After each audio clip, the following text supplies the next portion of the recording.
I came in there for one day because I was tired. Jim, I was just tired. They washed my ass, fed me, and I've been here ever since. July 8th of 1992, that's how long I've been here. I came here for one fucking day because I was tired. You know, I just hit my bottom. I had been to jail on purpose to get some rest, got out of jail and started the same thing over again. July 7th of 1992, I said, I can't do this no more. Some need it and some don't. Today, I respect people's feelings. But if you're an asshole, I'm going to give it to you. But I'm still going to love you. Nice. Okay. That's right. Like, for example, you got people come here 10, 20 times, keep relapsing. Shut the fuck up. You're doing something wrong.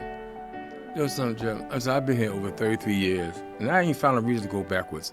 Know why? I work the program every day. I don't take no break in my recovery. I don't. Like, for example, if somebody asks me to share, I'm going to say yes. Sometimes I talk to my sponsor. Man, I'm so tired of doing this. I just want to say no. But as soon as somebody ask me, it comes out yes, because somebody's always there for me. Right.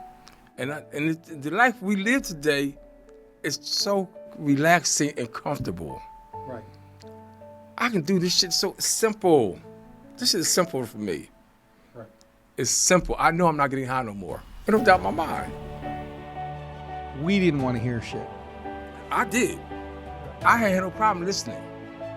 I had hit my bottom. See, that's the difference. I was at the bottom. I need to do something different. I'm not hurting me no more. Because I've been to the bottom. You can call me self-centered, conceited, and everything. I don't give a damn. I'm not hurting me no more. Because I know what that pain was like. See what I'm saying? And I'm not going to forget the pain that got me here. Because I'm just one fuck up. It ain't got to be from drugs, just one fuck up. The most pain I've been through was when I lost my third wife. I had a girlfriend I lost in 2021 to COVID. I lost my wife 7 months later. I was mad at God because I just moved back home to my wife. Mad. But you know something? I called my sponsor and he was there. But getting high never crossed my mind. Never. Dancing on a volcano, bare feet over fire and stone. Yeah, I've lived through hell, but I'm not alone. The edge don't scare me, I've already been burned. Every step I take now is a lesson I've learned. Dancing on a Volcano, Season 3, Episode 1. All right, here we go, right? So for the first time, we're shooting in the new studio with the adaptations, modifications. We put in new lights. We put in new cameras for you. We wanted it to look good. We wanted to crisp things up a little bit. So please like, subscribe.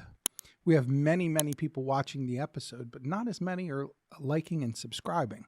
That helps us. It doesn't cost you anything. It helps the algorithm so that more people find this show. Ultimately, if we can help just one more person, we all win. Dancing on a Volcano. I'm here with Ray Hawk Warwick. We're just going to call him Hawk, my man. So, you know, I usually say to people we met in a church basement, but you and I met in a kind of a church school auditorium, but almost the same. Almost the same. Love you, brother. Love you more. You already know. Love you more. Love you. So, full disclosure, you know, Ray and I are recovery friends, right? You know, we see each other, you know, pretty frequently on Sundays. Yes, sir. And, you know, and one of the things that always attracted me to you was your attitude, right? You know, positive mental attitude's key. You know, we didn't, you know, get into recovery to be all fucking curmudgeon-y and shit. And you know how I feel about that. Yeah, that's right. You know how I feel. So, and I'm attracted to that, you know, because I'm the same way. And that doesn't always mean that I'll be well-liked because of it. Frankly, curmudgeon-y people fucking hate my ass. And I understand why. Listen, I understand like, why. Oh, that Jimmy D, he's always fucking smiling. What's wrong with that guy? What's you know wrong? What I mean? Yeah, what's wrong with him? You know what I mean? What's wrong with me is recovery looks good on me. It looks good on you too, right? We wear it well. That's we right. wear it well. That's right. You know what I mean? Like, you know, the beautiful thing about recovery is my worldview has changed, right? You know what I mean? And if I don't see the world through a different lens, then everything sucks. It's all the same shit. It's all how you look at it. It's all about a change. That's right. It's all about a change. That's right. So Ray and I have known each other for years now. I don't know how many years, but probably 5-6 years, I'm guessing, something like that. You know what I mean? So where are you from originally, Ray? West Philly originally. Okay. What part of West Philly? 52nd Street. Okay. South Side. Okay. South Side, 52nd Street. Ain't nothing like it. Home. Yeah. Yeah. Philly. You know, let me tell you something. I can go somewhere. Somebody say, you ain't from Delaware. They'll tell me, Jim, you ain't from Delaware. How can you tell? Just the way you act and talk. I didn't know we talk special. I didn't know. I thought we just... Well, it's some of it's accent, some of it's mannerism, some of it's attitude. And some just being real. I'm just being myself. Yeah. It's a beautiful thing, bro. Ain't Yes, it nothing wrong with is. that. Yes, it is. So let's talk a little bit about childhood. So, brothers, sisters, how many? I have 2 brothers, 1 sister. Okay. And they're all still alive. My mother and father's gone, but my rest are still here. Okay. Are you the youngest, oldest, in the middle? Oldest. Oldest. And my 2 brothers are in recovery. Oh, really? Okay. My brother, one that below me has 34 years. I have 33 years, and one youngest has 32 years, all in a row. Who was the first one in? The one that had the middle brother. Okay. Okay. He brought me in. Yep. What was that like? You watched him and said, "Oh, wait, he's doing something different." No, I was still getting high. And Did he snatch you up by the collar? No, there's a story behind it. Let me tell you something. July 7th of 1992, Okay. 52nd Street. Okay. There's a bar called the Ponytail on Okay. 52nd Street. It's a go-go bar. Okay. I wanted to get one more. I went in the bar and asked the guy to suck his dick. He told me no. He said, you smell so bad, you can't suck my dick for free. You talking about hurt my feelings? Jim, that's when I hit my bottom. Right. That's when I hit my bottom. I went out, I went around my mom's house on the block. My brother said, if you want what I got, I'll see you tomorrow. He said, but you can't stay with me. I don't trust you. And me and him got high together. My mom told me, I don't trust you. You can't stay with me. But this is what I'm going to do for you. I'm going to give you $3.40. You can either buy a Coke 45 like you like, or you can use it for car fare, get back here, and I'll meet you tomorrow. Last time I got high was July 7, 1992. The gift of desperation. Yes. There it is. Yo, you're not supposed to get on the Volcano immediately. Hey, I can't help it. You ran up to the edge and stood there. Listen. Woo! We got a story to tell here, baby. So, all right. So, middle brother, right, was the one that got clean first, right? So No, he got clean last. He got clean the last. The middle brother got clean first, then me, then the youngest. Then the youngest, right? The youngest was the one called me, we was over there. So, 12-step fellowships are pretty different that many years ago. You know Tough what I mean? love. Yeah. And I needed it. Right. Thank God I got it the way I got it when I came here. Right.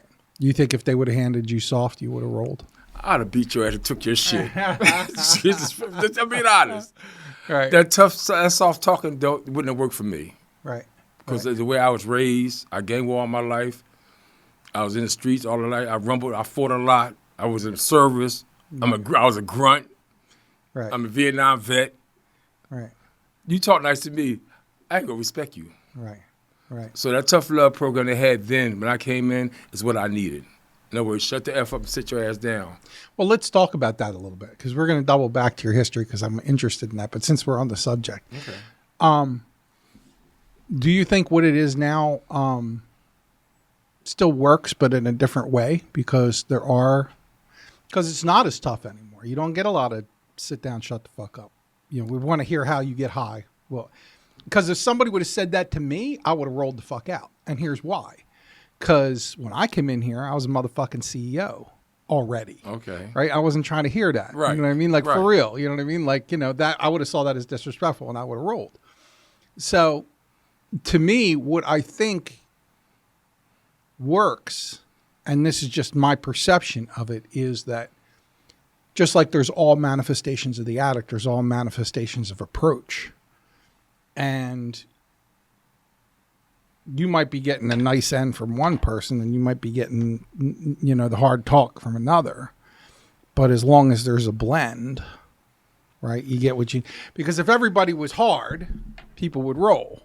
If everybody was soft, people would roll over people, right? You know what I mean? So, but I wonder, because my sponsor is Big Al Perry. I know, right? I know.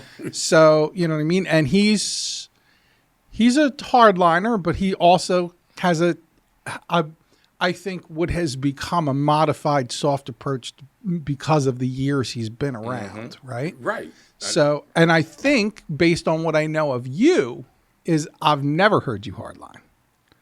Because I don't sponsor you. Right. Okay. I don't sponsor you. Okay. But here's the thing, right? There's a difference. You're 100% correct. There's a difference. There's how I interface with the rooms and the fellowship and how I interface with the sponsor. Right. Right. The approach of one is different than the approach of others. Okay, let me put it this way. It's according who you're dealing with. Okay. Some need it and some don't.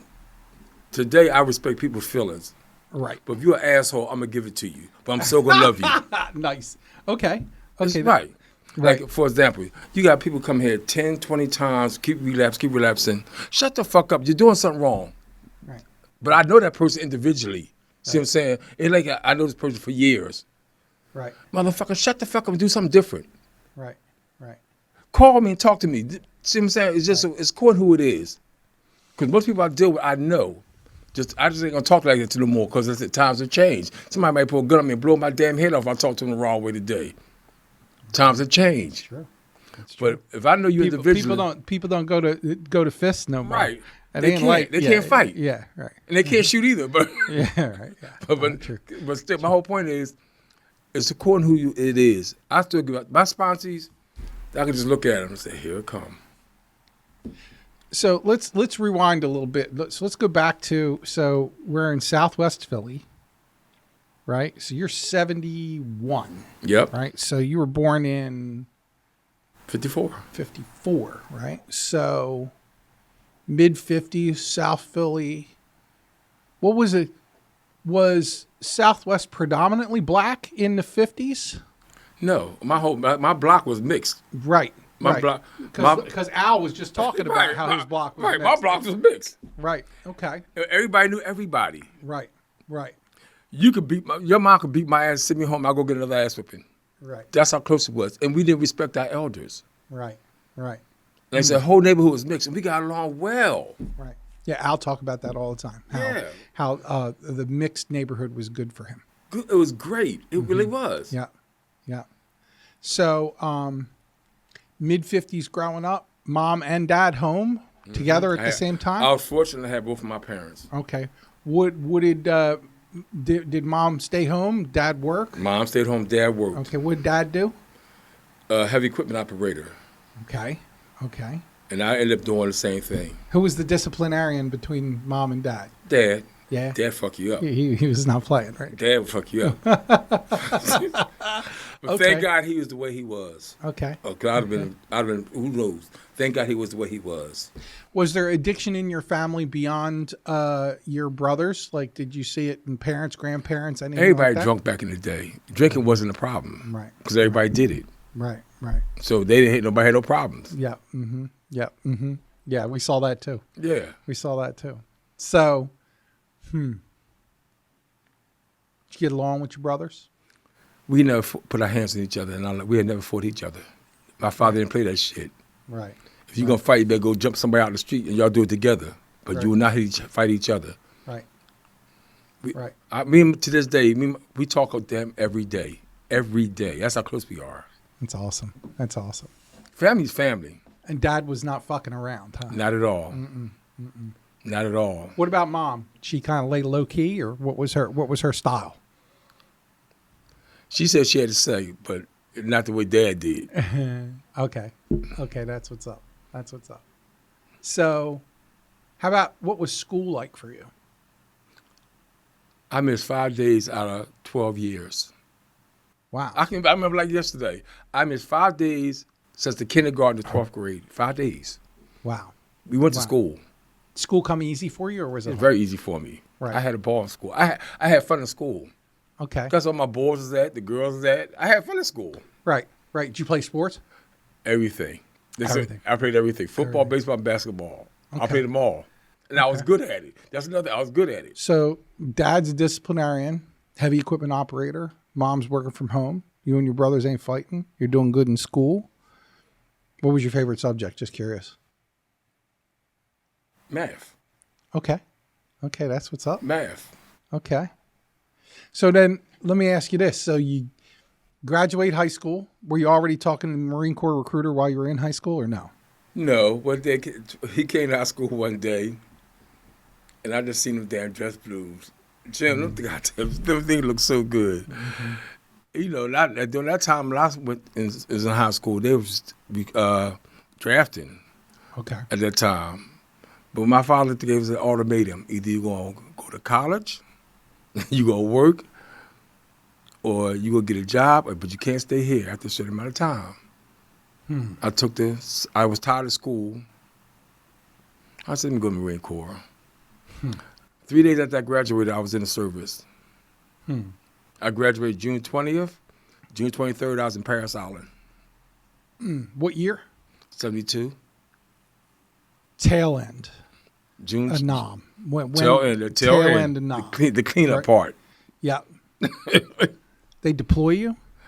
Yeah. I know. First, I got deployed overseas. Just Okay. a cruise over there. Okinawa first. Okay. Thailand, Philippines, Singapore. Then they put us on a ship, USS Kitty Hawk. I've been on the Kitty. USS Kitty Hawk. I've been on the Kitty. Yeah. They put us on down, took us down there. We was She's on a bad motherfucker too, boy. I got sick on that goddamn thing. She's a bad We in a motherfucker, storm. dude. I'll never forget it.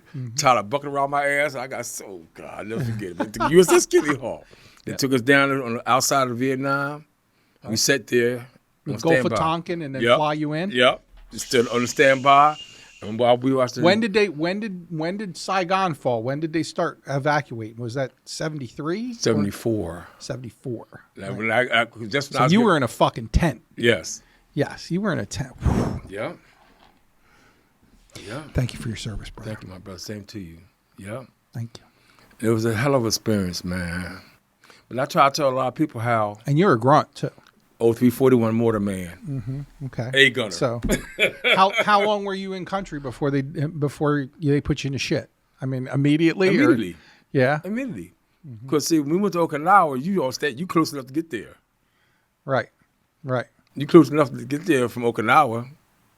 And then we got that cruise to go right up the damn coast, hit all of them.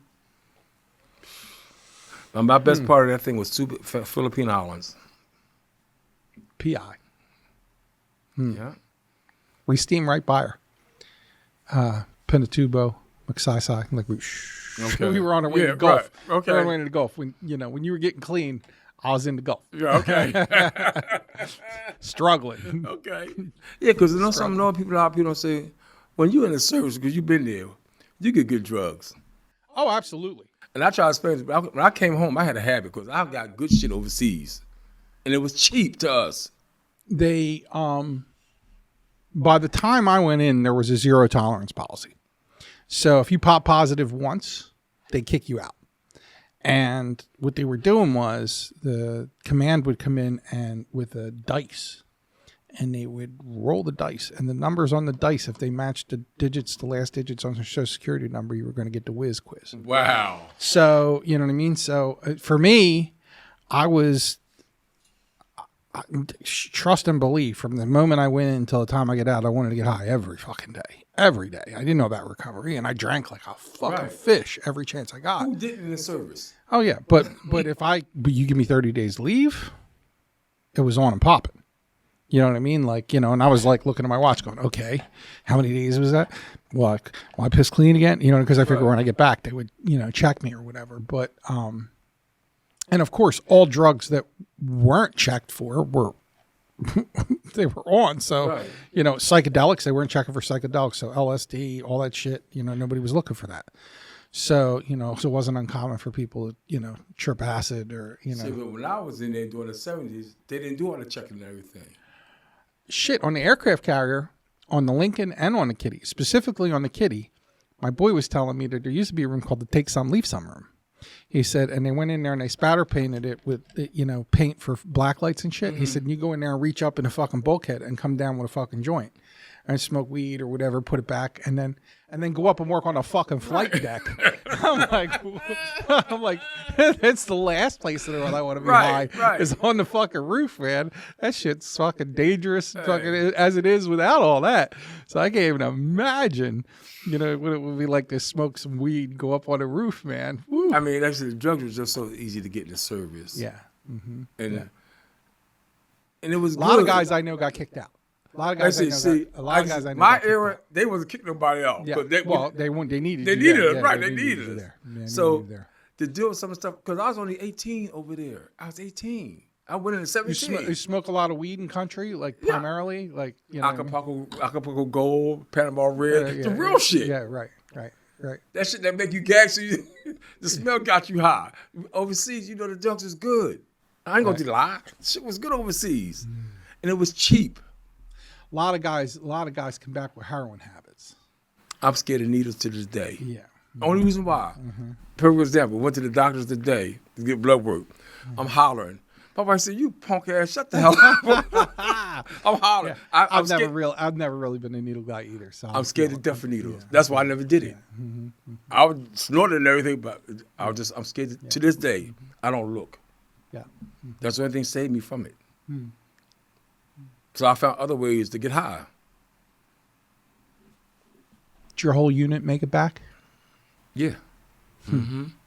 Like you said, we was the mortars.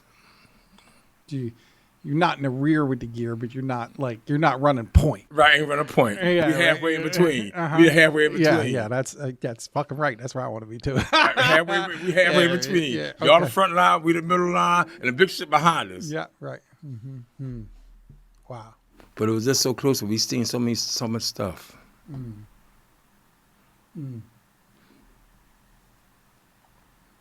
When you think about that, what do you think about the most? That I survived. Because I actually seen stuff happen over there. Right. And I always found that why now you don't make friends in the service, because you never know who you're going to lose. Because I lost a lot of people around. Me and this white boy named Chuck Parrish from Detroit, white boy. He like me and you, close as shit. I lost contact of him. I had a boy named Liz Scott from California. Some places you meet people and you lose them overseas, man. It's hard. That's why they tell you don't make friendships in the service. Impossible, though. It's impossible, right? Impossible. Because you need each other. Yes, right. You know what I mean? You need each other. Still to this day, guys I served with 30 years ago, we're still tight. We're still tight. Right. You know what I mean? So, Ooh, that Vietnam Memorial made me fucking cry like a baby, bro. It's something about getting in touch. It gets you in touch. Something about all the people we lost over there. Yeah, walking into all the names like that. Like I was with my kid. I was with his sister. We went down, and she just knew. She just looked at me and was like, and held my hand while we walked in. And I fucking cried like a baby, bro. I was like, wow.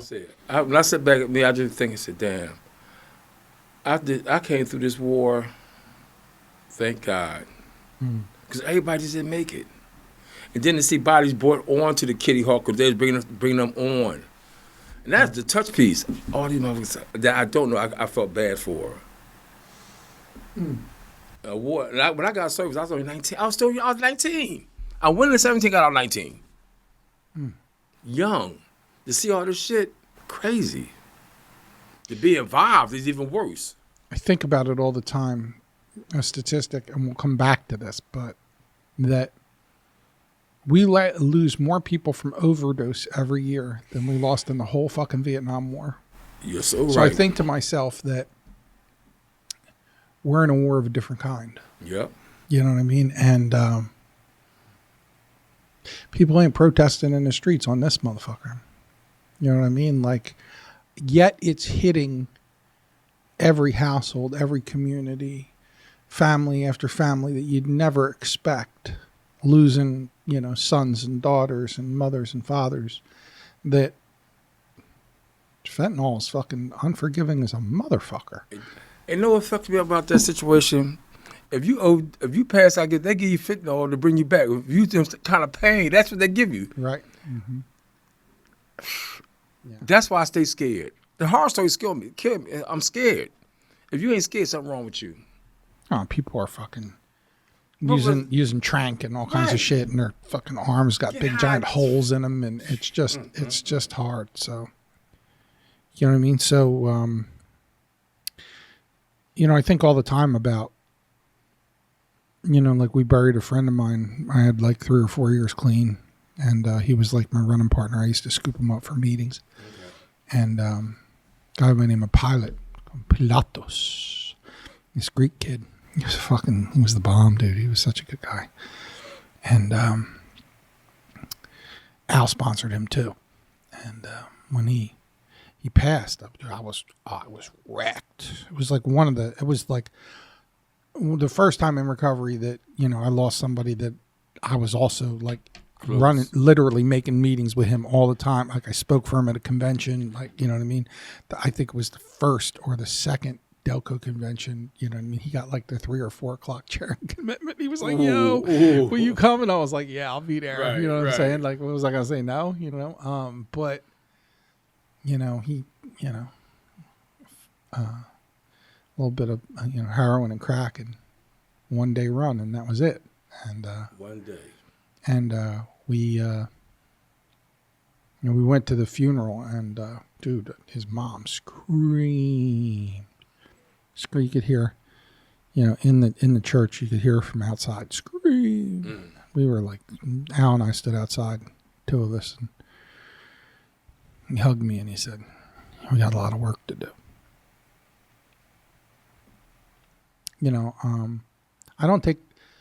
I don't take myself seriously, but I take recovery seriously.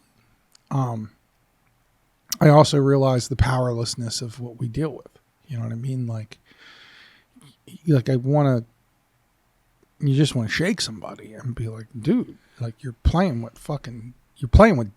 Russian roulette with 5 loaded chambers. You know what I mean? Like this is, you know what I mean? Like that's why I'm still hard on people to this day.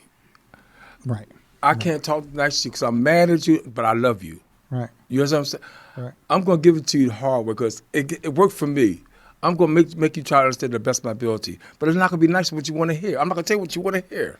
Well, I think that's the one thing about... So the interesting thing about recovery and the interesting thing about like 12-step literature is that it's not me, it's we. Right? You know what I mean? Mm-hmm. Like that's the beautiful thing about it is that my opinion will fucking kill you. Right? You know what I mean? But it's right here in the motherfucking literature. That's right. Here, read, spin the book around and be like, see this? Read this. I mean, I sponsor a lot of guys. Okay. And I got the guys who are doing this thing, and I got the guys who are kind of doing this thing, and I always got a couple cats motherfucking MIA. But that's how it is. Always. My whole point is I don't sponsor a lot of people to this day. I can't deal with the new jacks. It's personal with me. Yeah. Word. Y'all ain't serious enough for me. Right. I only sponsor 5 people. And I've been. That's a lot, though. If doing it right, that's a lot. But 3 of them been with me forever. Right. And I sponsor women. Right. The religion don't stay. You got a female. If you're an addict, you're an addict. 2 of them is women, and 3 of them is men. But they all been with me forever. Has there ever been a conflict with that? Has Never. there ever been? Never felt weird? Never. My sponsor sponsored women. His sponsor sponsored women. I know people in the room. Like you said, we are addicts. If you serious about your recovery, that's just another person. Right. And like I said, I never had one of my sponsors. She's pretty as shit. I don't look at her that way. Not to me. She's my goddamn sponsee. Right.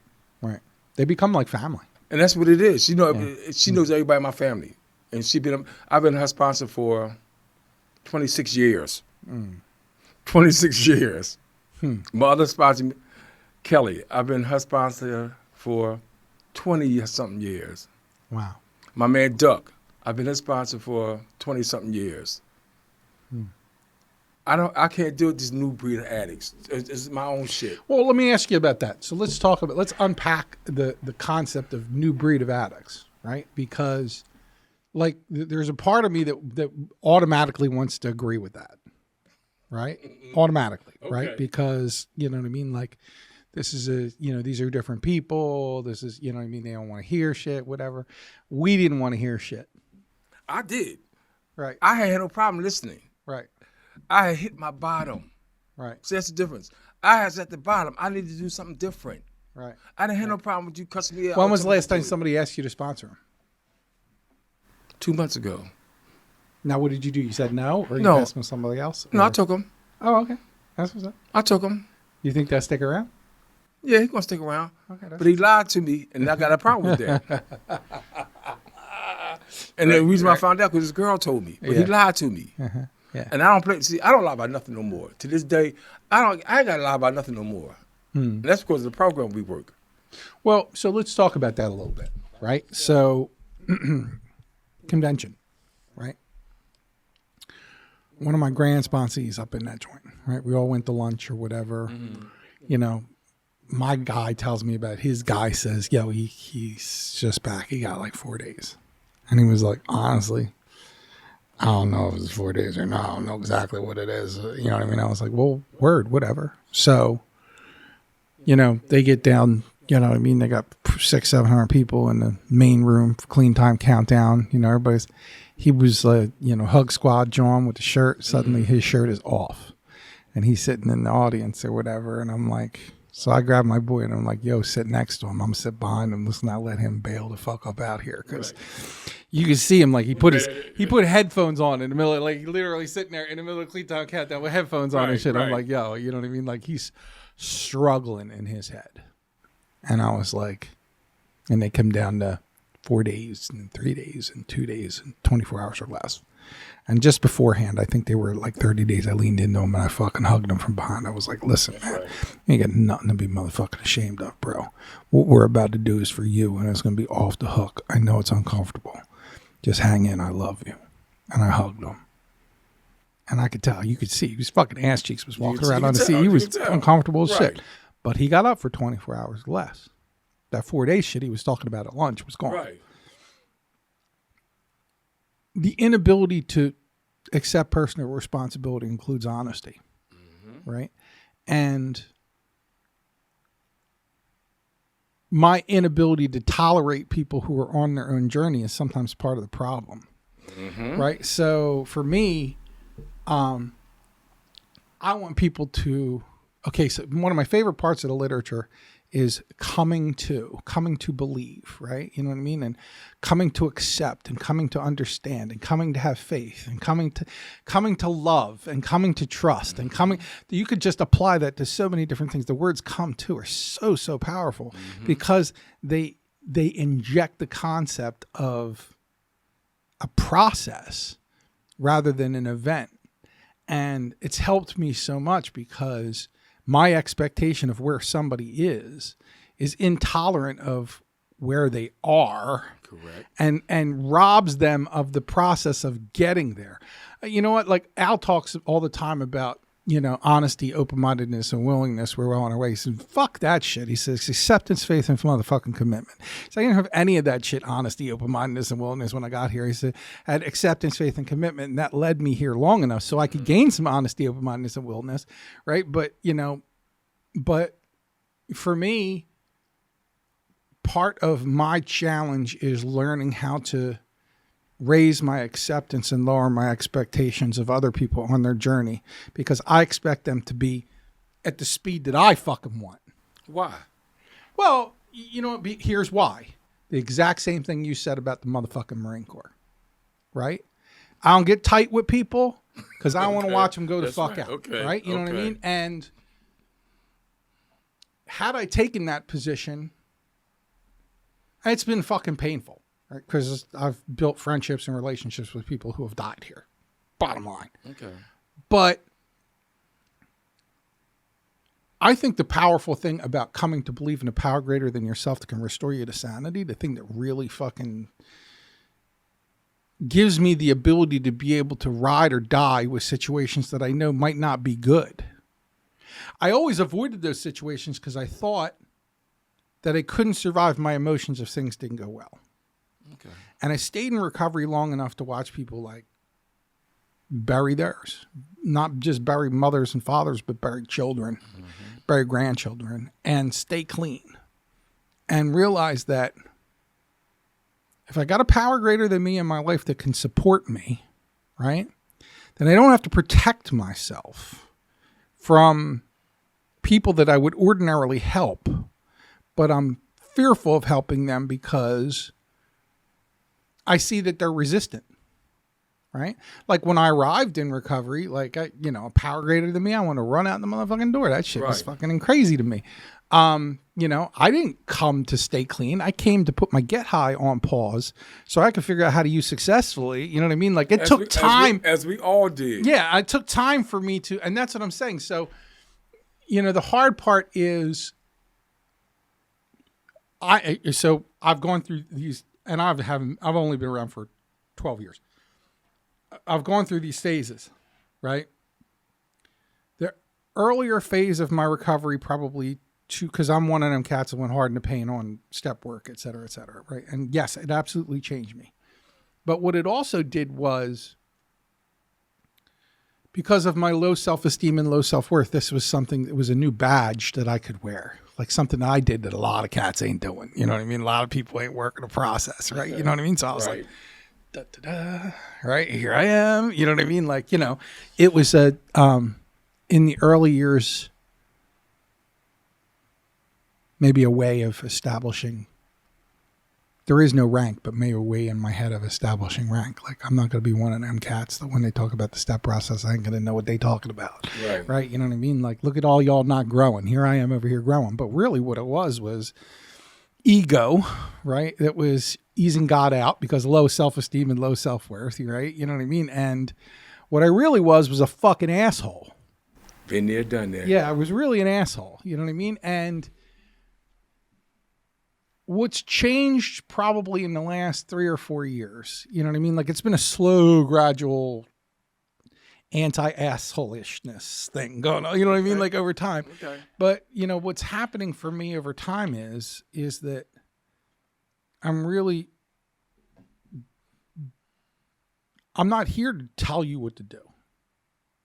If you want what I have, then do what I do. You get what I have, right? You know what I mean? Like, I'm not here to, look at my life, right? You know what I mean? Like, you want this? You gotta say nothing. That's right. You know what I mean? Like, and you go from somebody who wants to, Al talks about it all the time. I went from somebody who talked out you to somebody who spoke with you, right? You know what I mean? And that's been happening for me. You know what I mean? I went from a person who felt like I was on the pulpit, who I was supposed to, evangelize this fucking thing because I was so passionate about it, to somebody who's become more like, I've gotten better at shutting the fuck up. You know what I mean? For what it's worth, that's actually, you know what? Like, I'm not sure. And it shifts, right? There's times when it's, it comes back and I'm like, all y'all motherfuckers is fucking up. You know what I mean? And then there's other times where I'm like, if you just sit long enough, right? They come to their conclusions on their own. They're the same conclusions that often I'm trying to push for, except the problem for me is allowing for the grace of coming to. Right? Do you dig what I'm saying? Everybody don't cover at the same speed. No. And we don't start at the same place either. If this was a track, you over here, I'm over here, we all running, some running faster. And that's the thing about recovery. Right. We all start off hungry doing step work. But once most people get to 1, 2, and 3, they stop. Right. Why, I don't know. It's 12 steps. But most people I know, once they get to 3, they live because people mistake comfort for recovery. Yeah, right. And 1, 2, and 3 will help you gain some comfort. It'll help you gain at least enough tools that it might slow down the destruction of your life. right? It might not give you all the fucking freedom. Matter of fact, let's get rid of might not. It won't give you the freedom that 12 steps will give you. Nowhere near it. Right. But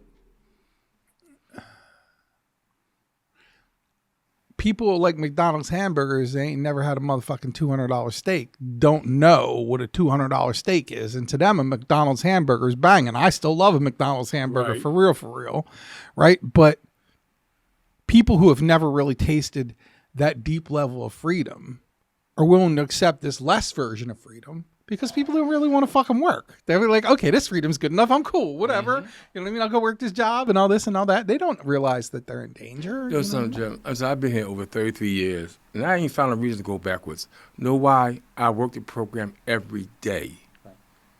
I don't take no break in my recovery. I don't.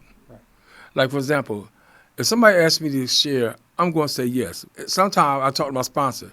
Man, I'm so tired of doing this. I just want to say no. But as soon as somebody ask me, it comes out yes, because somebody's always there for me. Right. And the life we live today is so relaxing and comfortable. Right. I can do this shit so simple. This shit is simple for me. Right. It's simple. I know I'm not getting high no more. I don't doubt my mind. These kind of conversations are incredibly valuable to me because one of the things that the challenges that I've faced through recovery have been the perception that the way you're working it is the only way to work it, right? One of the great gifts that I've gotten through this podcast and, you know, talking to, you know, my predecessors, people who've been around a long time, is you get to hear a cross section of each person, each individual, how they handle their recovery, how they handle sponsorship, how they handle staying clean just for today, how they handle service, how they, you know, what their attitude, their mental attitude is, all these other things. And one thing that I think is really, and frankly, you know, like even for me, like I'll look at people who, you know, leave what we do to go do something else. They're in some other organization. They're in CA or HA or one of them A's, you know what I mean? Or AA or whatever. You're doing their thing, right? And I don't have any, but it used to be I was like, what are you doing? You know what I mean? Like they don't know. And, you know, and I don't know what works. All I know is what works for me. And that's the key. I don't know. I'm selfish when it comes to my recovery. I'm the most important person in this world besides my God and my wife. Right. My recovery is my responsibility. And I make sure I take care of my recovery. I love the life I live. I know if I do one damn dumb thing wrong, it's gone. It's gone. I hear people come in and share. I listen when the people come in and share. I listen closer to not just a newcomer, anybody that's going through something. I listen. Right. I learned to listen easier now. When I share, that means I got in touch with what you shared. Because everybody has a message. Everybody in the room that comes in there has a message. And here's the hard part. The hard part for me has been recognizing that there are many ways to the top of the mountain, right? And letting go of, like, recovery is such an individual experience, right? Literature aside, what we all experience, our experiences with others, what we hear shared at a meeting, like, unless we all went to exactly the same meetings and had exactly the same home lives and had exactly the same, everybody has a completely different experience, right? And so, but yet ego will tell me, right, that this is the way, right? And I think at first, probably the first 4, 5, 6 years, right, that was driven by a level of fear. And what I mean is, man, I can't just drink the motherfucking Kool-Aid. I got to chug this shit. Because for real, because my life is in danger, right? And I'm not trying to hear anything other than the exact thing, right? Because my disease is behind the scenes going, looking for a way in, a way around, a way, right? You know what I mean? So I almost like had to buy I had to buy into a level that was so deep, in fact, that it was, I don't want to use the term cult-like, you know what I mean? Like whatever you want to call it, just was extreme, right? Very extreme.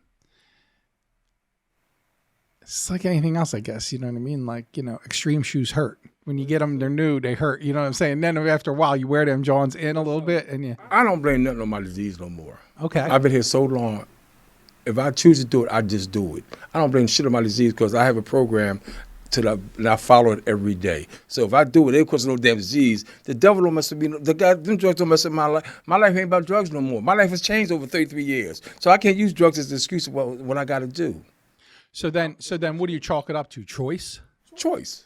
It's choice. I choose to do it because I want to. Because I want to. Ain't because no damn drugs got to do with nothing. I ain't given God over 33 damn years. How I'm blaming it on a drug? It's the decisions I make as I go on. There's two different things that run in tandem. You're right. I can't blame things on the drug either. Can I blame things on the disease or not? Well, no. Sometimes so here's the thing, right? Like, you're right. But when I replace disease with dis-ease, right, then I realize a lot of the times the reasons why I make choices that aren't good for me or aren't good for others is because of a discomfort of who the fuck I am. There you go. Right? You know what I mean? Like, yeah, right. Now, so yes, was it the wrong choice? Absolutely. Right? You know what I mean? But if I get down to the deeper core root of the reason why I make those choices, which is the reason why we establish a process of the 12 steps anyway, the self-centeredness is at the core of my disease that never fucking goes away. You know what I mean? No matter how much we peel to the core, in the middle is self-centeredness, right? You know what I mean? And that never really goes away. So, okay, right. Listen. I love me so much. I ran my damn self. I'm not hurting me no more. Okay. You know what I'm saying? I hear that. I'm not hurting me no more. Right. Because I've been to the bottom. Right. You can call me self-centered, conceited, and everything. I don't give a damn. I'm not hurting me no more. Because I know what that pain was like. See what I'm saying? And I'm not going to forget the pain that got me here. Because I'm just one fuck up. It ain't got to be from drugs, just one fuck up. You're getting to something that's really cool. And Al was talking about this too. And I'm trying to get my fucking head around it. Right. I think I'm finally getting to it. When you have low self-esteem and low self-worth, right? You know what I mean? The fight is to gain some esteem. Right. And then you gain some esteem. And then you feel like, how do I put it? Am I being too fucking full of myself because now I have some esteem? Right? No, that's just me. Right? You know what I mean? Like, I understand. Yeah. So you go from a one phase where it's like, I didn't think I was shit or ever going to be shit, right? To a stage where I started to get to I'm setting up chairs with, Rich B at the time. He had like 41 or 42 years, right. 46 now. And I'm like, how do you get esteem? And he's like, do esteemable things. He's been on this show. So, you know what I mean? Like, and I'm like, fuck you, man. You know what I mean? But what happened was it worked. But then again, over time, you get to a point where you really are okay with you. It's so new that now it feels like, is it overinflated or is this really me? You know what I mean? Like, I look at people who carry, like, this is the most genuine individual I've ever been in my life, right? You know what I mean? Like, this is the most authentic, whatever, right? You know what I mean? Like, for what it's worth, right? And then you get out into the world with it, and you realize for some people you're a fucking acquired taste at best because you happy, right? And motherfuckers are like, fuck that, right. Look at him smile, fuck him. I get people at the home group say, why are you so fucking happy smile all day? Right? Because I ain't getting on. I've changed. I've changed. I'm not the same person anymore. This program has showed me how to live the right life I need to live. And listen, I remember where I came from. God damn right, I'm happy every day. When I wake up and they ain't used, I'm happy as shit. Jim, as soon as I open my eyes, thank you. That's all. Thank you. That's it. It ain't got to be complicated. Thank you. I got another day without getting high. I woke up to see another day. People all talking about I had a bad day. How the fuck you had a bad day if you woke up? You had a bad moment. Okay. Yeah. We had bad moments, not bad days. God's never going to put too much on us that we can't handle. Never. It's true. Nobody never said recovery is going to be easy. But you just don't use. And if you see the blessings in the small things. Yes. Right? You know what I mean? Like, I've dealt with some big things, but the small good things didn't stop happening when I was dealing with hard big things. You know? My dog kissing my face, having a cup of coffee in the morning. Right. My wife tells me she loves me. You know what I mean? Like, those are the small things are actually the big things. You know, the idea that, you know, a great life is fucking, you know, a drink with a coconut and a parasol on it and a walk on a fucking beach. How often does that happen in your life? You know what I mean? I get up every day and, you know, write in my journal and, you know, feed my dogs and have my coffee. And, you know what I mean? Like, if you got that shit on point, all that other shit's motherfucking great. Like you said, if you have the people that know me, I'm a loner in recovery. I am. I stay to myself. Right. When I go to a beat, I'm always by myself. That's you know, that's But funny it because works I for me. It wouldn't works for have me. guessed that about you. Because I know every damn body, right? But I know everybody. Right. So like get there, I know every damn body there. But just I've learned over the time and period, I do better by myself. So when I go, only time I'm with somebody is my wife. We take 4 road trips a year. If you want to meet me there, I'll meet you there, but you ain't riding with me. It seems almost like that removes. I'm just checking to make sure cameras is all run. Sometimes I make concessions to get other people to participate in what I'm doing, and then they don't show up for it. And then I feel off about me doing it. Right? Why? Well, because momentum. Okay. Objects and motions tend to stay in motion, right? And I'm already on my way to the meeting, and then I'm like, yo, you coming with me? Yeah, great. And okay, and we're on our way out the door, right? And I'm like, okay, where the fuck you at? Oh, I ain't gonna be able to make it. And then I'm like, that's why you don't ride. That's why I don't. That's why I don't have to worry about that. Yeah, right. I get my car, go when I want to. I leave when I want to. I go to any meeting I want to. I ain't got to wait on somebody if they ain't. I'm old school now. I'm just old now. I'm setting my ways. Well, you know, it's funny that you say that because, okay, so here's the thing. Like, let's talk about the newcomer. Some people are like, you pick them up, you just see that. And I do that. And that's not uncommon for me to do that. But, you know, but somebody who's been around a minute, who's, you know, who seems like they're in or out, or they might be in it or they might be out of it. Dude, I ain't fucking driving 45 minutes to come get your ass to drag you to a motherfucking meeting. Right? You know what I mean? Like, if you want to go, bet. You chase this thing as hard as you chase a drug. We get on a bus, we ankle express, and we do what we do. But I'm getting to what I need to get, right? You know what I mean? And Al says, now, if you get there, I'll take you home. Fucking right. Right. Fucking right. If you get there, I'll take you home. But Al says all the how time. bad you want it? But Al says all the time, you know what I mean? You can't want for it more than they will. It'll never work. And that's right? so true. And so I've become... I'm an enabler to a fault, and I've started to disconnect myself from what is a recovery enabler because that ain't helping nobody. It ain't. No, I'll be like, you know what? Like, it's going to hurt you more than hurt them. Uh-huh. I got a guy who, you know, I've been sponsoring for a while, and he went from talking to me all the time to talking to me a couple times a week to talking to me once a while to not talking to me at all. And I'm like, last couple times we talked, I'm like, yo, cuz, what are you doing? You know what I mean? Like, I see the home. I think I'm going to get a new home group. Okay, cool. You know what I mean? Like, call me. Let's talk. Don't talk. Nothing. He sent me pictures a week or two ago. Him and his, I think it was a couple of days ago, him and his wife, they went on a trip or whatever. And I was like, okay, cool. I'm done talking. Right. You know what I mean? Like, I'm not one to call you and be like, yo, you're fired. I never really believed in that. I never believed in that. I don't believe in that. Right, we don't do that. But, you know, I ain't the motherfucking Tony Robbins of fucking recovery. Like, I ain't here to, like, I'll bust out the pom-poms and cheer you on and shit.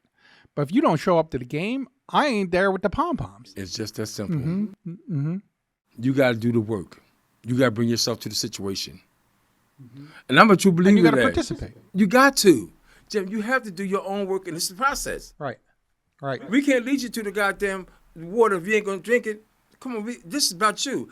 I got mine. I'm kidding. I'm still getting mine. That's the part that's hard. The part that's hard is this is the fucking hardest thing to do easy and the easiest thing to do fucking harm, right? And you watch people fucking not participate and get their ass kicked, and you don't want to be like the "told you so" cat, because that's painful. But here's the thing: this comes back full circle. But you've seen it coming already. Yes, comes full circle to what we were talking about before, like in the beginning. Like, I was unwilling to let people in close to me because I didn't want to experience the pain of what happened when people didn't do what we do. So I spent a lot of time like, you don't damn sure don't look like you gonna make it, right? Whatever. And I'm just like, the one gift that a power greater than me that is given me is the gift to be able to be okay when things don't work out. What's changed for me is I spent my whole life waiting for the fucking shoe to drop. My whole life, I was like, oh, this ain't going to be good.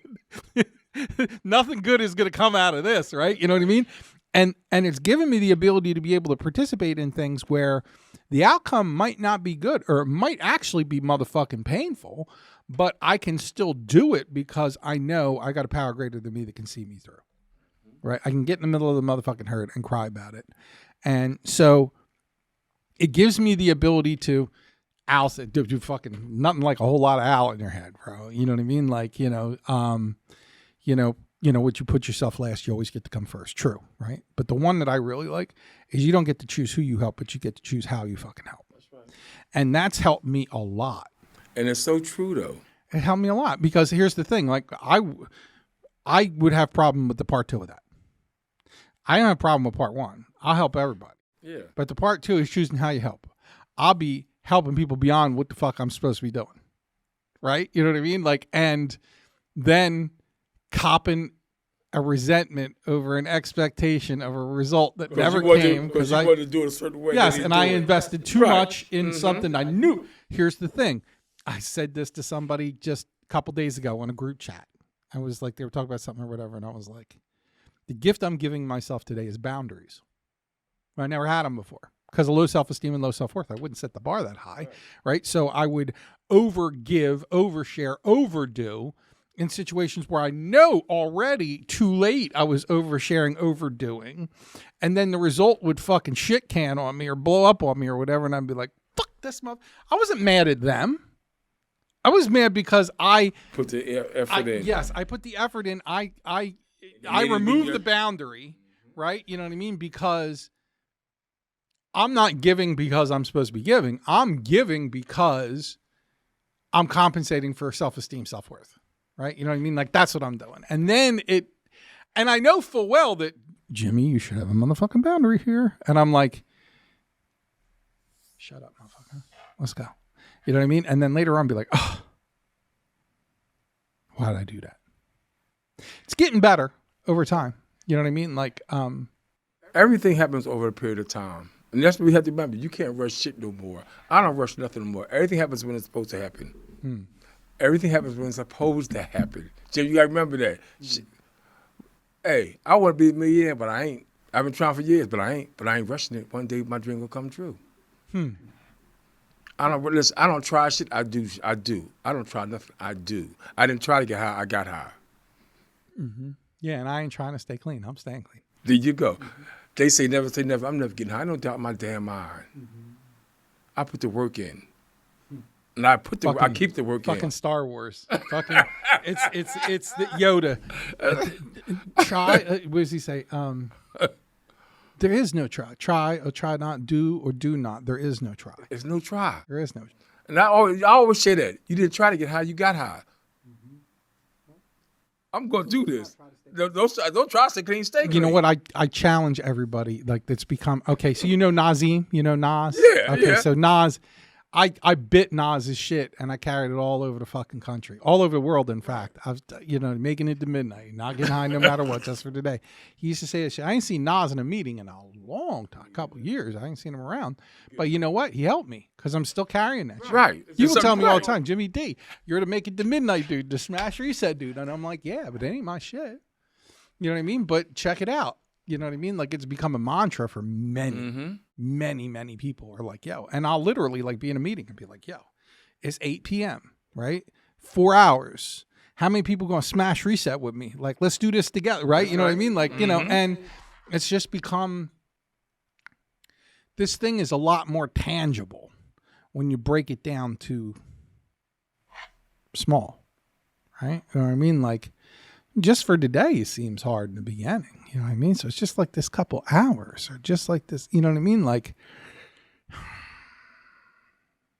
man, I take 1 minute at a day at a time. Because listen, when I wake up, my day is good. So whatever comes along that day, I can just deal with it. That's why I guess I stayed about myself, because I ain't got time for nobody else shit.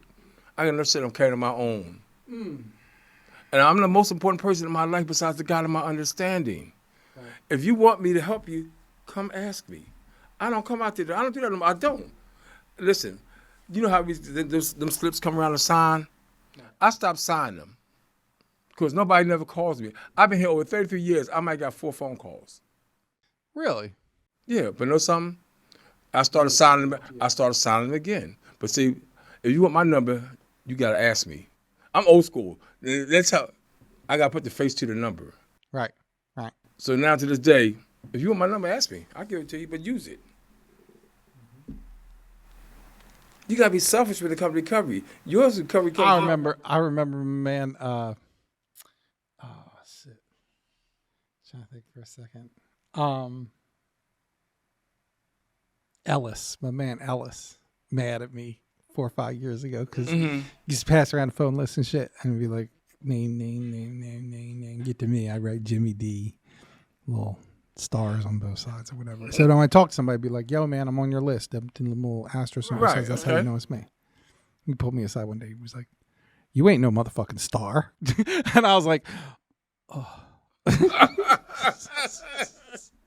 I fucking love him, dude. We laugh like hyenas sometimes. He and them like hang on each other laughing. But man, I was so mad at him that day. I was like, what you mean I'm not a star, motherfucker? Do you know who I am? That's that old shit. That's that old shit, right? But there's room for all manifestations of the addict. There's room for all manifestations of recovery. And frankly, the diversity is our strength because we all handle things differently. So I may say some shit that's too hard or too soft for somebody, only for somebody else to handle somebody softer or harder than I did. And, you know, not everybody's fucking cup of tea. You know what I mean? Like, frankly, if you like some curmudgeon-y motherfucker, I'm not your guy, because I'm going to walk into the room fucking laughing. Mm-hmm. And, you know, and frankly, what's also become,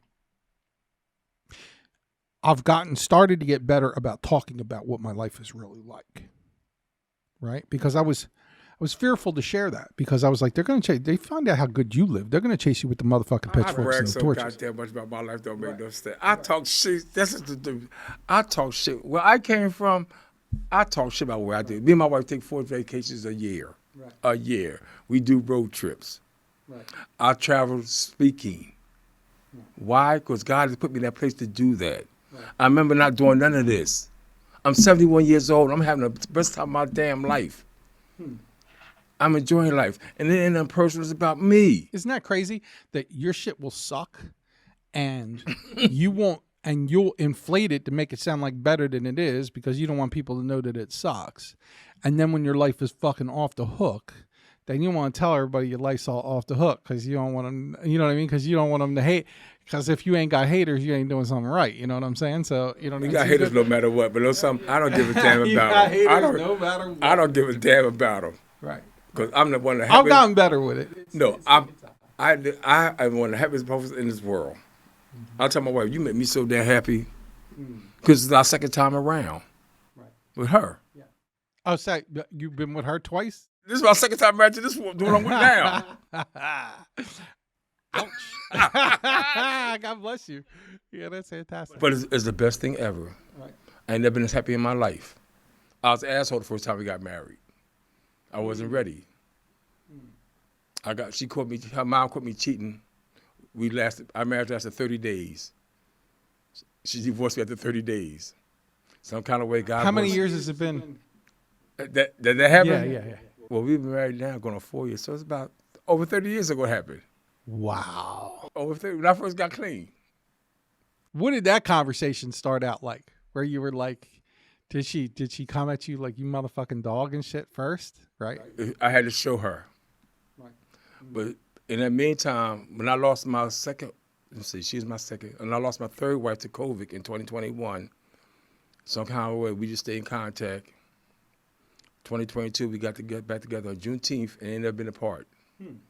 But I had to show her the different person I was, because I was an asshole the first time, because I wasn't ready. But now this marriage is so damn good, man. I wouldn't trade it for the world. Well, that's because you're so damn good. You know why? Because I put I got rid of the old person. I got rid of the old person and did the work that I had to do to stay clean. Once I start working, staying clean, shit just start happening. I started working a program in my life. I made a change. I started being the goddamn dog I was. And I just changed. And I love the change I came to. Jim, listen, my life is so goddamn good, don't make no sense. Listen, me and my sponsor, I don't have nothing to complain about, nothing. Right. We do steps 4 and 8, we go over them. But we talk about it because I ain't got shit to write about. I ain't got to make the mention nobody because I don't fuck with nobody. If I don't like you, that means you ain't shit. I like everybody. I get along with everybody. It's funny that you say that because Al's like, I'm like, listen, man, I see all these people writing on all these motherfucking steps and shit. Where do we get started again? And he was like, why we got to go back and dredge up all that old shit? He was like, you know what I mean? Like, for me, I'm doing a 10, 11, and a 12 strong. That's it. 10, 11, and 12. You know what I mean? Like, and you know. That's some old sponsors. You got mine, Tender Mercy Mike. He going for it. That's my sponsor. That's my sponsor. Yo, Mike, fuck them Cowboys, bro. There you go. I know you're watching this. There you go. That's my boy. That's my sponsor. I fucking love him, though. So I love him. That's my sponsor. I love him. So they on the same level as what we do. We got the same kind of sponsors. Yeah. They keep shit real straight to the point. Right. And we ain't got to do all this damn writing and go over all this shit. What's I didn't know your sponsor did. was Tender Mercy Mike. Yeah. I didn't know that. That's my boy, too. We in the present. We in the present now. We didn't pass all that shit. Leave it alone. Leave it back where it's at. It's funny because therein lies where some of that weird low self-esteem and low self-worth thing is you'll hear people that are like, I'm writing on step 1 for the 7th time. And I'm like, why? what chance? I'm still powerless of the disease. Yes, there's still some unmanageabilities, but you know what I mean? Like, I don't really need a 4. You know what I mean? Like, my 8th and 9th, we still working on that shit. I'm not really hurting anybody because I'm identifying in the 10th, you know, the dangers of living an unexamined life. We ain't rolling like that. Like, we examining shit, right? So, and 11, I continue to cultivate a conscious contact with a power greater than me, right? I pray only for the knowledge of God's will for me and the power to carry it out. I keep it real motherfucking simple. And I continue to carry this message to other addicts and practice these principles in all my affairs. And that's it. In all our affairs. That's the key. In all our affairs. Until I don't, I catch myself, and then But you catch yourself because you know why? You do it so regular, it's easy. So when you miss it, you realize you missed it. It's become less rigid. Does that make sense? Like, it's just, I'm doing it on the fly now. Like, it happens automatically. Yeah. Ain't nothing you got to rehearse or practice. It happens automatically. But sometimes you'll hear other people doing some shit, and you'll be like, should I be doing that shit? And no. Should I be doing it?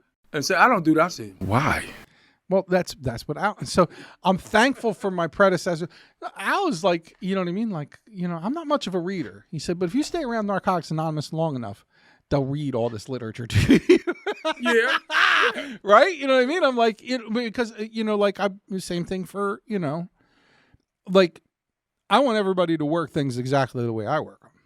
I want everybody to do things exactly the way I do them. I can't sponsor somebody to do things the way I don't know how to do them. I only know how to do this the way I do it.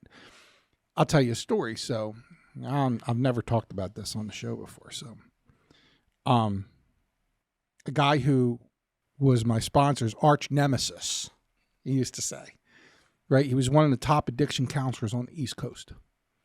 He had 37 years. He went out and then came back. His wife died. And he went back to drinking, and then, you know, it got a little ugly, and then he came back around. Well, he came around the time I had 3 years. He said, Jimmy, I want you to fucking sponsor me. And I was like, me? All right, let's do this. I'd be like, oh, man, here's what we do, right? There's this flat book. Because he's, you know what I mean, answer these questions, read this literature. You know what I mean? I'm doing like what I did. He said, can't we just like talk about it? And I said, well, at the time, the answer was, I don't know how to do that. I only know how to do it the way I do it.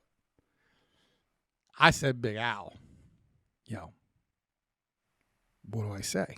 I said, why do you work the flat book? He said, to remain relevant. And I was like, I said, well, what do I say to him? He said, he asked him how that worked out for him last time. I couldn't do it. Simple. Yeah, but at 3 years clean, I didn't have the strength to be able to be what I needed to be for him at the time. I really didn't. And actually, eventually, I got to that point. We sat down and had a conversation over eggs in a diner. Okay. And I, started drawing some lines in the sand about, like, what this relationship was. And it wasn't pretty. One thing about sponsorship, everybody does it different. Right. Like for me, when I first came around, it took me 5 years to do the first 12. 5 years. Right. I didn't rush. But once I got to hang this thing, we do more talking. I do more talking than I do writing because I don't like writing. So once we sit down, we start talking, we can talk for hours. But you get it out of me. Right. It's according to how you do it. Like the most pain I've been through was when I lost my third wife. I had a girlfriend I lost in 2021 to COVID. I lost my wife 7 months later. I was mad at God because I just moved back home to my wife. Mm-hmm. Mad. But you know something? I called my sponsor and he was there. Mm. But getting high never crossed my mind. Mm. Never.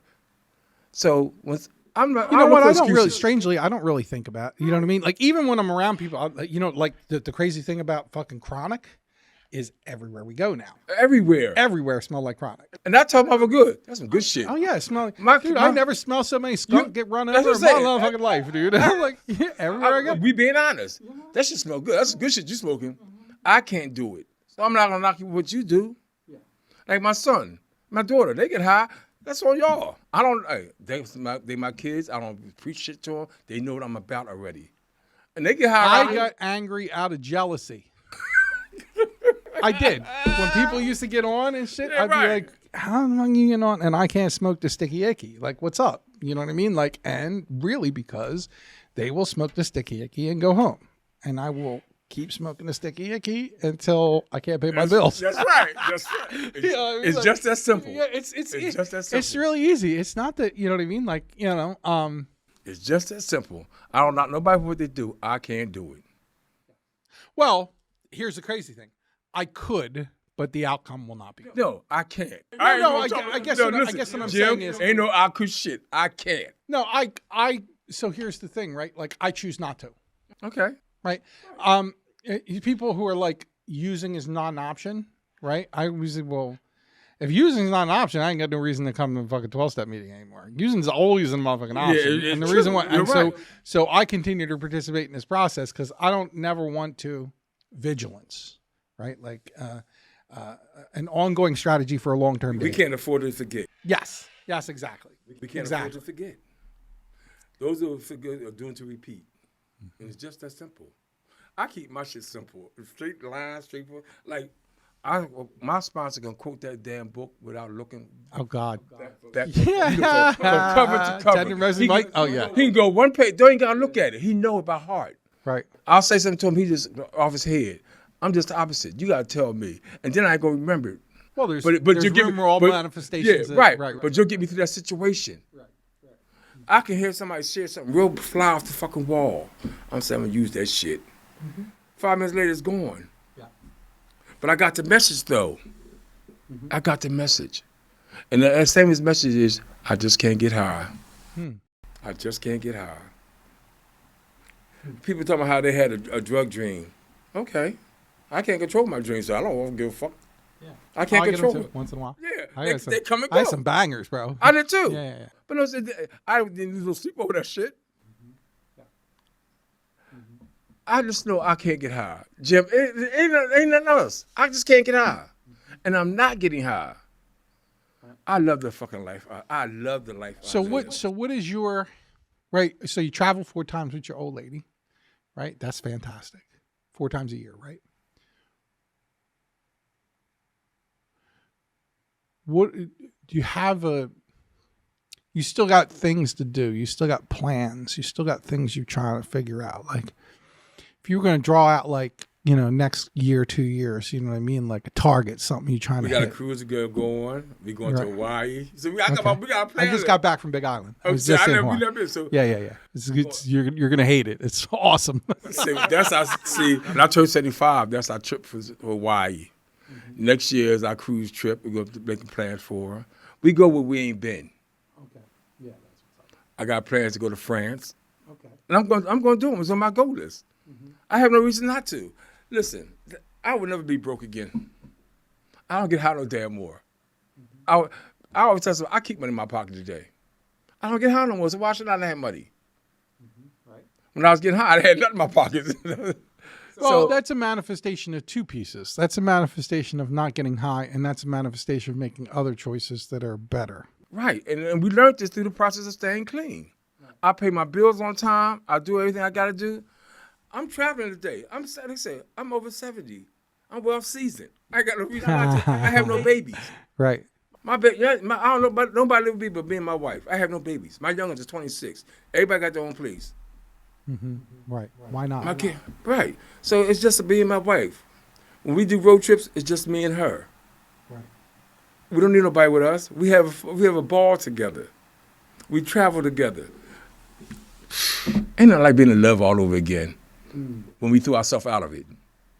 You know how we built bridges to get back in it? My bridges are metal, made of steel, metal, can't be knocked down. Because I built them things back up strong. Because I showed them the real person I should have been from the beginning. So I just turned it around, flipped and said, God, Ray, you love you, don't you? Yes, I do. And I'm not going to hurt nobody else. I'm not hurting me no more. And we as walking examples of life. We ain't got to say shit. But we know we clean. We ain't got to say shit. It's just the way the air that comes off of us. You can tell when a person clean. It's true because people, they eyeball me from time to time. They're trying to figure out, like, what's he on? I'm on life. Straight up. I'm on life. Straight You know up. what I mean? No cut. Straight to the point. Life. Got your son, got your wife. You having a ball. Yeah. I get to do stuff like this. Right. It's awesome. This wasn't on your mind before you got clean. That's what I'm saying. This would have been an impossibility. There was nowhere there near. was no way. It was nowhere near your plans of doing this. But you stayed. You rode the ship on in here and just did your thing. Like I heard you talking about.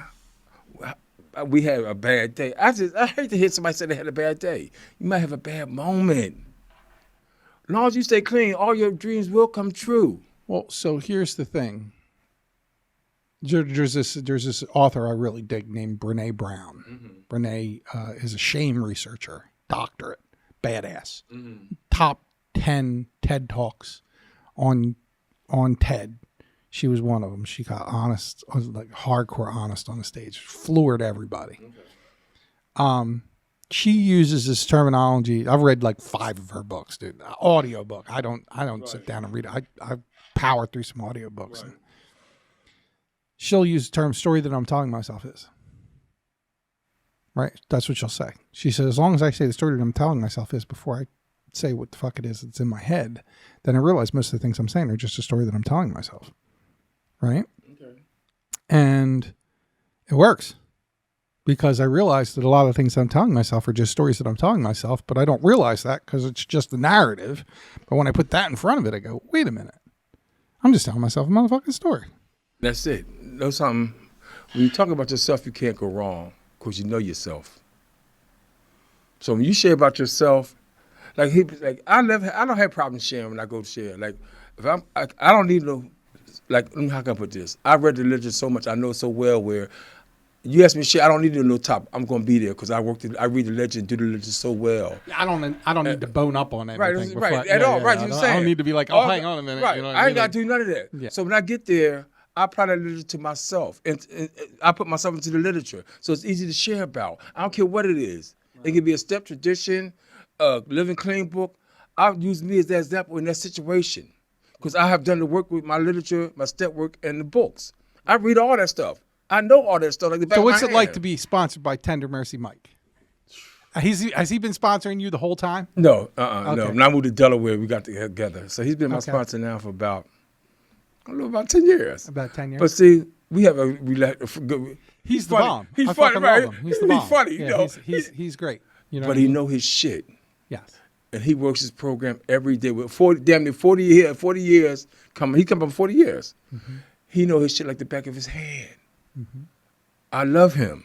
Yeah, he's solid people. Yeah, and he helps anybody. Well, you know that's my I do the 9:30 Sunday. Now he's there. That's He's my there, that's right. one of my steps. And that's it. He's there. Yeah, that's one of Because he my always talk about steps. that meeting. Yeah. Mm-hmm. Because he said, man, I'm coming up with your meeting, but I go there just to break his balls about them Cowboy shirts. Yeah, right. bro. Who don't? I'm like, yo, cuz. Who don't? Yo, I mean, cuz. right. Come but on. as far as being my sponsor, man. I told him actually one day he wore this shirt had some eagle shit on it, whatever. Who had Eagle stuff on? Yeah, he did. I No, was he like, didn't. yeah, he had some shit. I forget what it was. He His was wife like, must have made him wear it. He was like, yeah, he was something. I was like, yo, man, what you doing, man? So.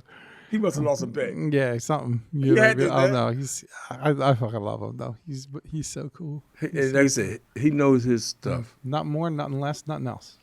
Mm-hmm. Bro, and they say, hey, he's just a good person. Yeah. He's just a good person. And if you stay around long enough, you know what I mean? Like, I'm not going to say that there still aren't bad people in recovery because they exist. But you weed them out. You get to weed them out. And it becomes proportionately better as the years go on. You know what I mean? Like, you know, the ones that don't do this thing, they drop off. The ones that stay, they continue to work on themselves. And, you know, you could stand in a circle. Not to say that you can't stand in a circle with people a lot of time who are jerk-offs, because you can. And, you know, but what happens is people work on themselves and they change. And you know, some of the best times I've had have been around people with, you know, 6, 10, 15, 20, 30, 40 years, you know, being around that circle. It's not to say that people still aren't, you know, can't be assholes or can't this or that. But what happens is that people are all going through this self-improvement process. They're all changing and becoming better people. And they're just fucking better to be around. And that's the whole thing about Jim. It's all about a change.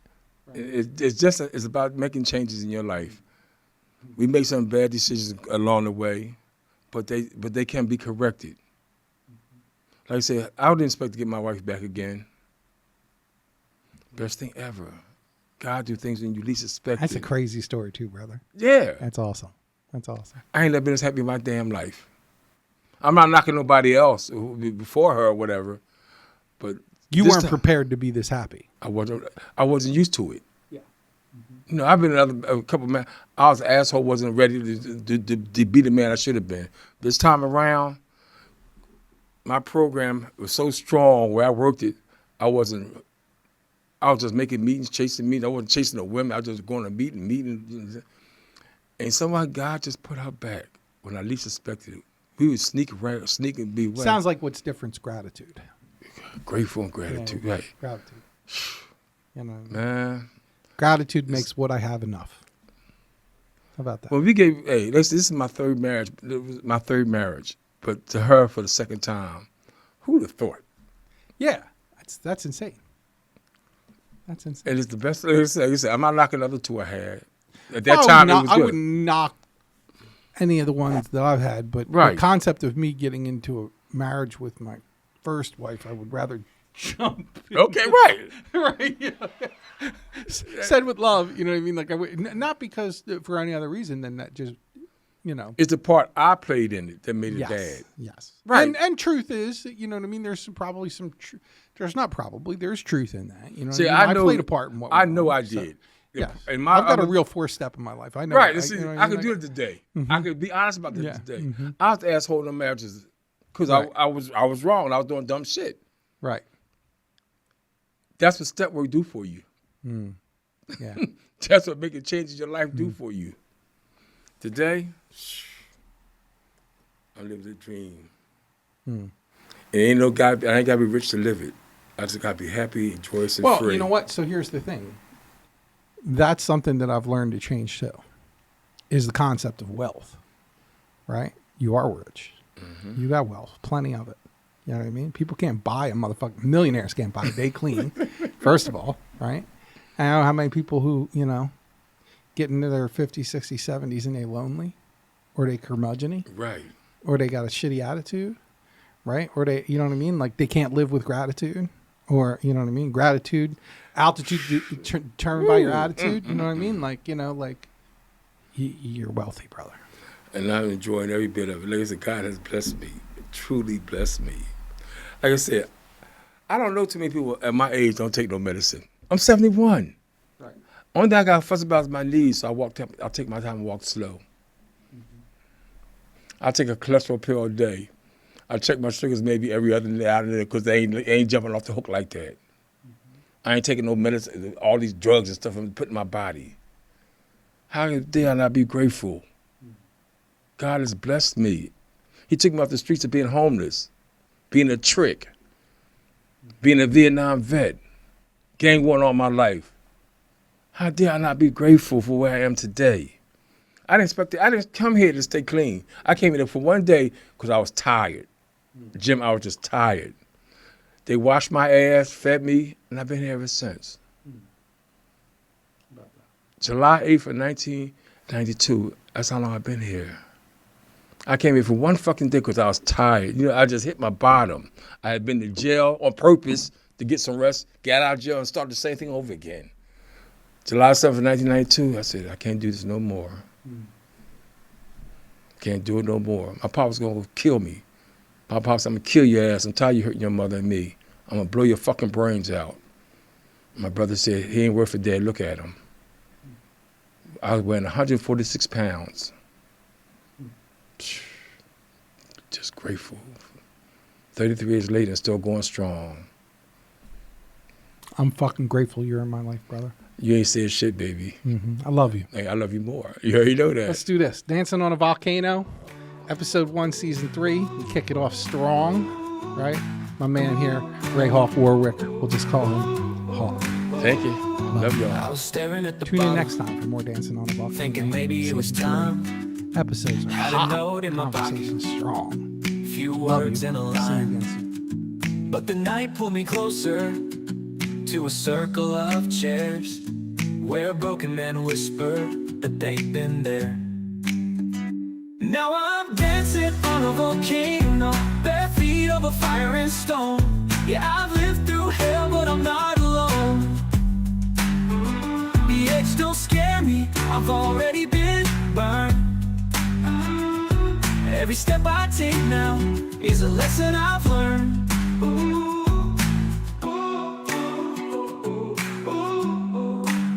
The steps on the wall look too tall to climb, but I took them one at a time. Strangers became brothers, sisters sang my song. They carried me steady when I couldn't be strong. I'm dancing on a volcano, bare feet over fire and stone. Yeah, I've lived through hell, but I'm not alone. The edge don't scare me, I've already been burned. Every step I take now is a lesson I've learned. Now I'm dancing on a volcano, bare feet over fire and stone. Yeah, I've lived through hell, but I'm not alone. The edge don't scare me, I've already been burned. Every step I take now is a lesson I've learned. Now I'm dancing on a volcano, bare feet over fire and stone. Yeah, I've lived through hell, but I'm not alone. The edge don't scare me, I've already been burned. Every step I take now is a lesson I've learned.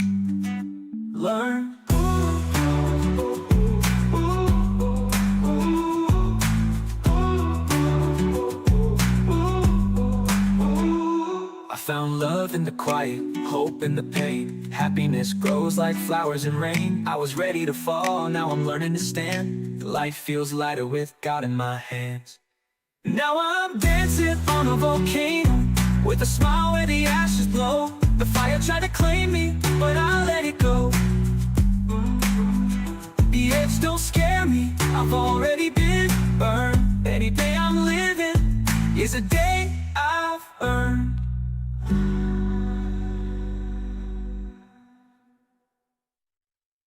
It's a source of volcano with a smile where the ashes blow. The fire tried to claim me, but I let it go. The edge don't scare me, I've already been burned. Every day I'm living is a day I've earned.